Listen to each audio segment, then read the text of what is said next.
একটি মাছের দাম বড়জোর কত হতে পারে? ২০ কিংবা ৩০,০০০। কিন্তু এই মাছের দাম ৩ লাখ টাকা। শুনতে অবাক লাগলেও সত্যি। পাহাড় সমান দাম শুনে মনে হতে পারে মাছটি নিশ্চয়ই ১০০-২০০ কেজি ওজনের হবে, কিন্তু না।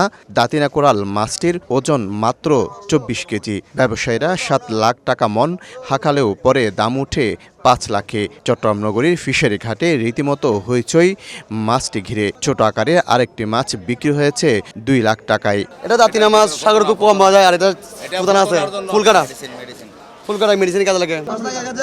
মাছটির প্রতি কেজি দাম পড়েছে ১৩,০০০ টাকা। কিন্তু এত দামের পেছনে রহস্য কি? এই মাছের বিশেষত্ব হলো এর ফুলকা। এই ফুলকা বিদেশে রপ্তানি করা হয়, যা দিয়ে তৈরি হয় ওষুধ। মূলত ফুলকার কারণেই মাছটির এত দাম। আর কোরাল মাছটির কেজি বড়জোর ৭ থেকে ৮০০ টাকা। মাঝে মধ্যে দু চারটা ভরে, সেই জন্য প্রচুর দাম হয়। দামি এই মাছ সচরাচর জালে ধরা পড়ে না, তবে বেশি পাওয়া যায় কক্সবাজারের ইনানি সৈকত উপকূলে। এটিও সেখানে পাওয়া। কক্সবাজার ইউনিয়নে সাগর নাই, ওই সৈকত কক্সবাজার সৈকতের বাইরে ১২ বা ১১ বামের মধ্যে ফুটছে। মাঝে মধ্যে যদি সুস্বাদ বালা তাকে ফরে দিই, আনে তো ফরে না। গভীর সাগরে পাওয়া এই প্রজাতির মাছগুলো খুবই সুস্বাদু হয়ে থাকে।